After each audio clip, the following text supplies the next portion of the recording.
Yana dadınınki maras ahvaliniki tatbiqi misallardan, amaliy misallardan. Masalan, bir adam ölüp ketib, zavja qaldi, ayoli, dadis qaldi, ibn o'g'lining o'g'li va bint ibn qaldi. Bu joyda qanday bo'ladi desa, ibn binit ibn biz buni furu' deymiz. Ulguchininki furu'lari bor. Yani ballari bor. Ballarning balasi bo'lsin bo'ldi. Ballarning balasi degan chaqchuqum ibn binit ibn yoki binit ibn bo'lish kerak. Oraliqda qizlar aralashib qolsa bo'lmaydi. Ulguchininki furu'lar bo'lganligi uchun zavjaga 8 dan 1 keladi. Ulguchininki ballari, navralari bo'lganligi uchun. Navralar deganda hozir degandek cho'qim diqqat qilish kerak.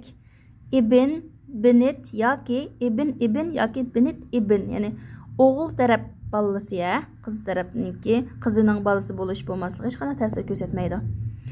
Endi dadisi-chu, dadisi far'ul varisil muzakkar ibn bo'lganligi uchun oldidan birini yozamiz. Endi ibn binit ibn bu ikkisi li zakari misli hazil unsayn deb 11-oyda bayon qilindi. Ya'ni asaba degan gap, asaba bil g'ayr bo'ladi. Qiz bilan o'g'il birikib qolsa asaba bil g'ayri bo'ladi. Ishib qolgan molni mush ikkisi o'rtaq oladi, lekin o'g'il bolaga qiz bolaning ikkisi keladi. Qarasak, zavjak 8 dan 1 yozdik, dadasi 6 dan 1 yozdik. Fariqu nisf bilan fariqu sudus ikkisi bor ekan, ham fariqu nisfdan 8 dan 1 bor ekan. O'chaqda asl masalamiz bevosita 24 yozamiz. 24 ni 8 dan 1 ko'paysak 3, 24 ni 6 dan 1 ko'paysak 4, bu ikkisi 7.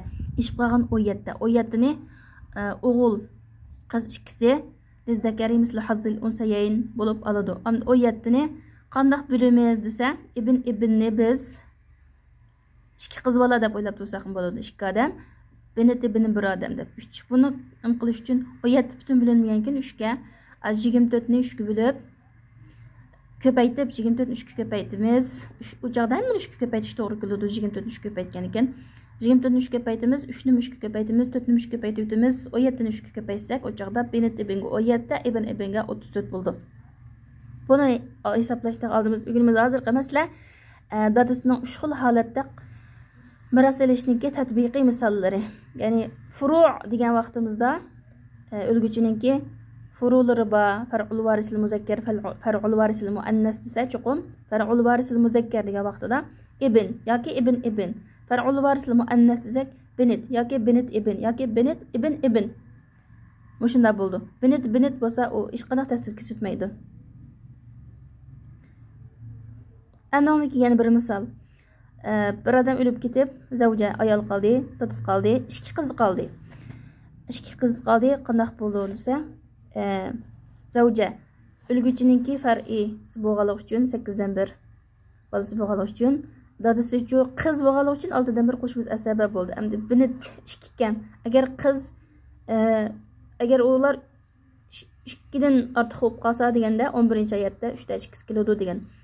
2 qiz bola 3 ta 2 ni yozamiz. Andan keyin buni hisoblasak, fariq nisf bilan fariq sudus baka 8 dan 1 baka asli masalani bevosita 24 deb yozamiz. 24 ni 8 dan 1 ko'paysak 3, 24 ni 6 dan 1 ko'paysak 4, 24 ni 3 dan 2 ko'paysak 16. 16 ni endi 3 4 16 bu qo'shsak 23 bir seçib qoldi. Buni ayinning o'rniga 1 ni yozamiz. Endi 24 dan 2 qiz bola 16 kelgan, har biri 8 dan keldi degan gap.